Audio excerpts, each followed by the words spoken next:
the communities and the government over proposed fracking on public land.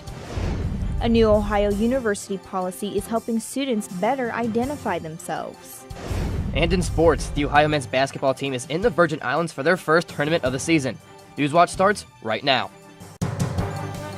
Broadcasting live from WOUB TV in Athens, this is Newswatch.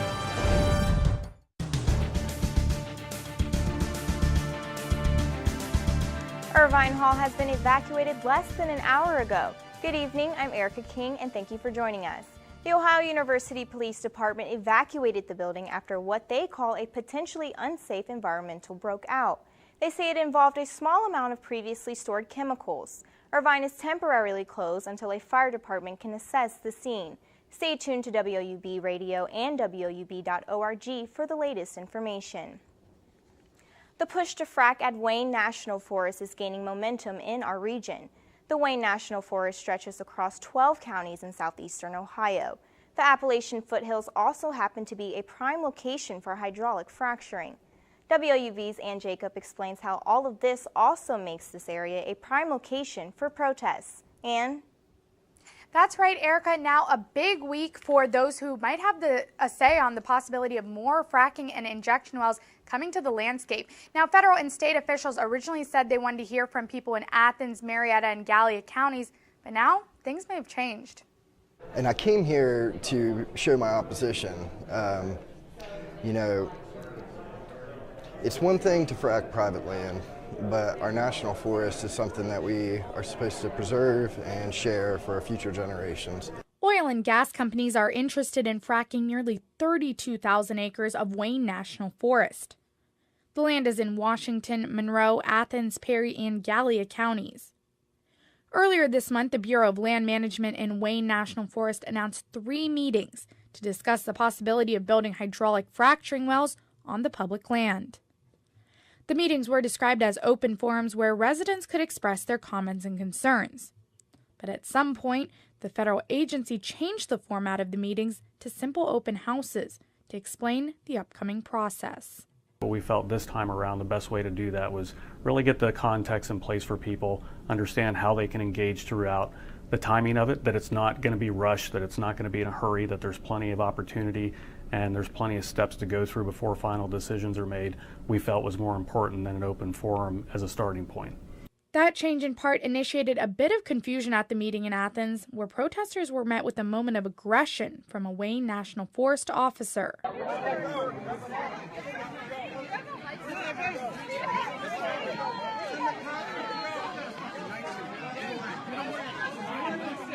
Unfortunately, the meeting in Athens had a group of people who were not happy with that format and chose to disrupt it to the point where we found it necessarily for the safety of our employees and the public in general to close the meeting early. Last night's meeting in Gallia County had a moment of tension as well. Excuse me, you're talking about fracking. Anybody can look it up and know the destruction that it causes on land, water, underneath. Is there a question here? Pardon me? So here's what's next. Residents will get the chance to give their opinion on the opening of Wayne National Forest and fracking in there. But in the next few weeks, the Bureau of Land Management will be announcing scoping meetings. Now, all these are open forums for questions and comments. After the meetings, though, federal agencies will conduct 3 separate environmental assessments. These, we're told, will take up to 6 to 12 months for just one of these. Now, every one of these meetings is going to take a long time, but a long road ahead. But for any and more details, we will be here every step of the way at the WOUB Newsroom. Reporting live from the WOUB Newsroom, I'm Ann Jacob. Thanks, Ann. Now, 4 people are in custody on charges relating to taking part in a heroin trafficking ring in Athens County. Our partners at the Athens Messenger tell us Joshua Gramble, Kevin Payne, Natasha North, and Kaylee Morris are all charged with 1 count of engaging in a pattern of corrupt activity. All 4 appeared in Athens County Municipal Court yesterday morning.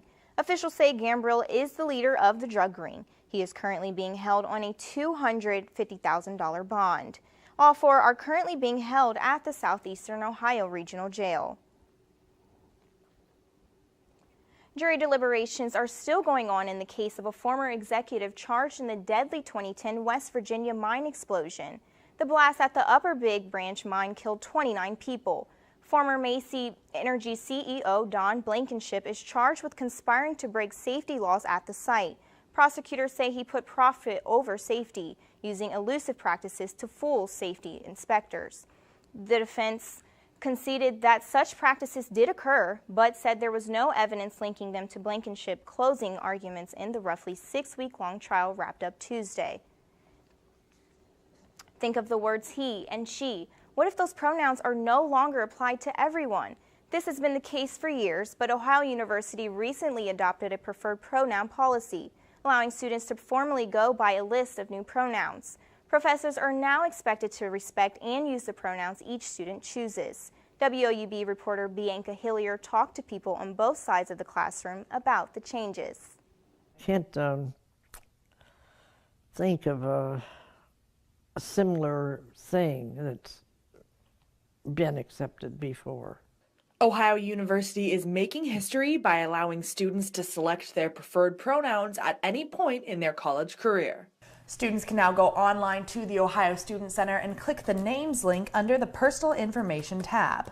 There they can either choose a new name or select a preferred pronoun with a list of options to choose from. Their selection will then be sent to the professor and show up on the class roster. Former OU journalism and law professor Drew Everett says just because it will be on a class roster, it does not mean immediate action will be taken. It probably would be 70% cooperation and the other 30% don't do things like that. Some people just are too individualistic to march to any new tune.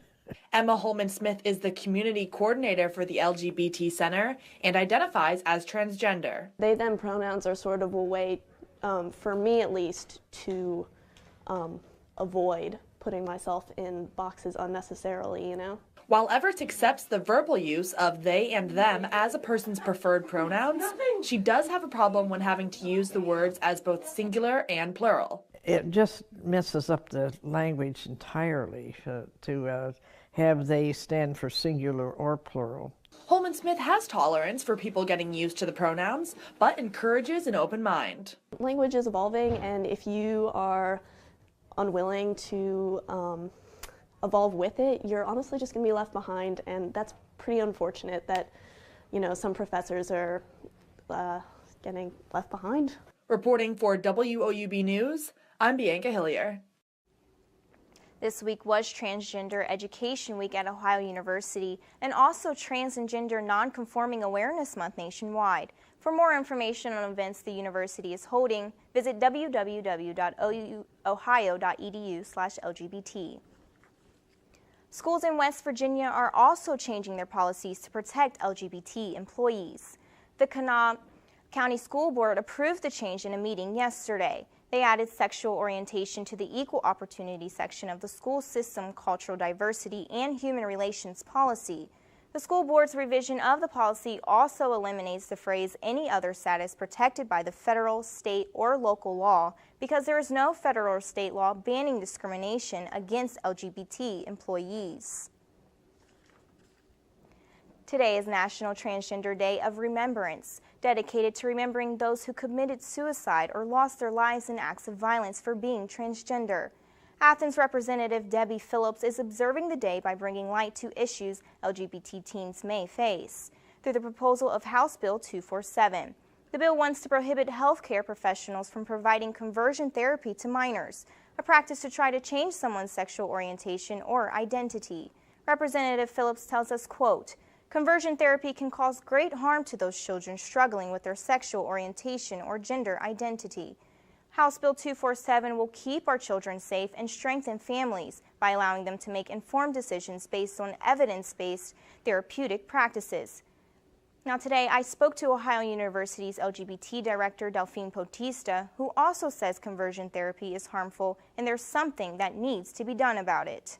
Gender is an identity that we hold, and you can't change that. You can't modify that in some way. And so to treat trans people as having an illness is harmful on many different levels, and is connected to how trans people are treated in society as a whole, is connected to the higher suicide rate in our community.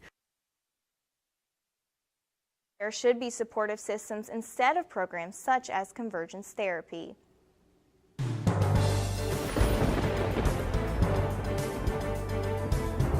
Good evening from the Newswatch Weather Center. We had a nice mild day to end your work week this week, and we'll have one more day of nice seasonal weather, but then we do have some changes coming this weekend. Temperatures right now across southeastern Ohio, though most of us dropping a little bit from our highs today. Seeing upper 40s around the map right now. Athens at 47, cooler up to our north, 43 in Columbus and Newark. Taking a look at your football forecast for today, though, as you head off for Friday night football for the local teams, 42 degrees at kickoff, so it will be chilly out there. Make sure to bring your coats and jackets tonight because it will be chilly. We'll be dropping down into the 30s overnight tonight. But if you are headed out, you will expect to see dry conditions tonight. We'll see partly cloudy skies this evening as things clear out overnight tonight into the day tomorrow, but temperatures again dropping to around freezing by 2 in the morning tonight, and then it will be a cold evening tonight and a cold start to your Saturday tomorrow morning. So Erica, if you are headed out this evening, make sure to bring the jacket because it will be cold tonight. Thanks, Ann. Ohio School Superintendent has also put in a request to put a $71 million federal grant for charter schools. The superintendent, Richard Moss, sent a 69-page letter to assure regulators the state would use the grant to open high-quality public charter schools across Ohio. Moss's letter addresses the federal agency's concerns that led it to place a hold on the funding. Evaluations of charter school sponsors are expected to be completed by October 2016. Ohio's unemployment rate has fallen once again to 4.4%. This is the state's lowest mark since August 2001 and is below the national rate. The Ohio Department of Job and Family Services reported Friday the state has 5,000 fewer unemployed workers than it did last month. There has been an increase in jobs in construction, manufacturing, and educational and health services, but there's been a decline in jobs like local and state government and in logging and mining.